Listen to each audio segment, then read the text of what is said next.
पाकिस्तान का विदेशी मुद्रा भंडार पिछले हफ्ते 5 अरब डॉलर के करीब पहुंच गया था, जो कि मुश्किल से 1 महीने के आयात बिल के भुगतान में ही खत्म हो जाता। इसके अलावा पाकिस्तान पर विदेशी कर्जों की देनदारी है और समय पर उसे नहीं चुकाने से डिफॉल्ट होने की आशंका भी है। इस बीच पाकिस्तान के सेना प्रमुख जनरल सैयद आसिम मुनीर सऊदी अरब के दौरे पर गए। उनकी मुलाकात सऊदी अरब के क्राउन प्रिंस मोहम्मद बिन सलमान से हुई। इस मुलाकात के बाद सऊदी क्राउन प्रिंस ने पाकिस्तान में निवेश 10 अरब डॉलर तक बढ़ाने के लिए स्टडी करने का निर्देश दिया है। सऊदी क्राउन प्रिंस ने इसके अलावा सऊदी डेवलपमेंट फंड यानी SDF से कहा है कि वह पाकिस्तान के केंद्रीय बैंक में डिपॉजिट को 5 अरब डॉलर तक बढ़ाने के लिए अध्ययन करें। वहीं सऊदी ने पिछले महीने दिसंबर में पाकिस्तान को दिए कर्ज को चुकाने की मियाद भी बढ़ा दी थी। ये कोई पहली बार नहीं है जब सऊदी अरब पाकिस्तान को मुश्किल से निकालने के लिए सामने आया है। अतीत में सऊदी अरब ऐसा कई बार कर चुका है। पिछले साल ही सऊदी अरब ने पाकिस्तान को तेल के लिए दी जाने वाली वित्तीय राहत को दोगुना करने की घोषणा की थी। 2021 के अक्टूबर में सऊदी अरब ने पाकिस्तान को 4.2 अरब डॉलर की आर्थिक मदद दी थी। ये मदद सस्ते कर्ज और उधार के तेल के रूप में थी।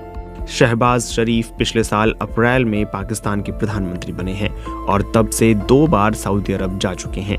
जनरल मुनीर के पास भी नवंबर महीने में ही पाकिस्तानी सेना की कमान आई थी और उन्होंने भी 1.5 महीने के भीतर ही पहला दौरा सऊदी अरब का किया।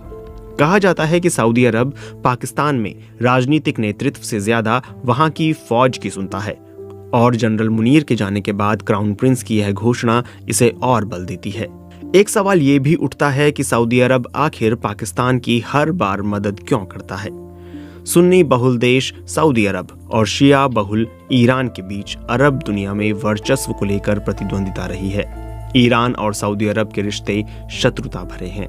दोनों ही देश यमन में एक प्रॉक्सी वॉर भी लड़ रहे हैं। कई विश्लेषक ये मानते हैं कि सऊदी अरब जरूरत पड़ने पर पाकिस्तान से सैन्य सहयोग की उम्मीद रखता है। पाकिस्तान इस्लामिक दुनिया में अकेला परमाणु शक्ति संपन्न देश है।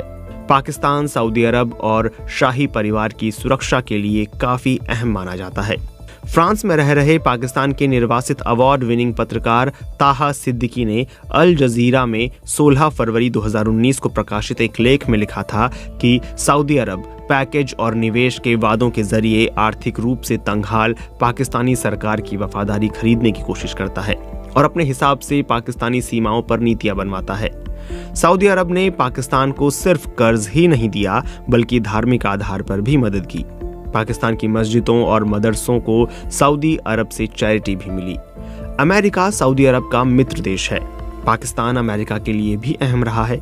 फरवरी 1979 में हुई ईरान क्रांति और सोवियत यूनियन का अफगानिस्तान पर हमला ऐसी 2 घटनाएं थीं जिन्होंने अमेरिकी विदेश नीति के लिए पाकिस्तान को अहम बना दिया।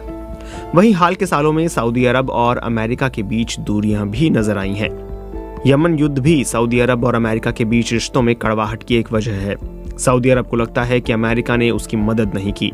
जानकार मानते हैं कि मध्य पूर्व के मौजूदा हालात को देखते हुए सऊदी अरब सामरिक रूप से और भी ज्यादा मजबूत बनना चाहता है और वो भी अमेरिका से बनती जा रही दूरी के बावजूद। पाकिस्तान का संकट सऊदी अरब ने फिलहाल टाल दिया है, लेकिन यह दुश्वारी खत्म नहीं हुई है। वर्ल्ड बैंक के मुताबिक पाकिस्तान पर कुल विदेशी कर्ज 2021 में 130.433 अरब डॉलर था। यह कर्ज साल दर साल बढ़ता जा रहा है क्योंकि व्यापार घाटा संतुलित होने का नाम नहीं ले रहा है।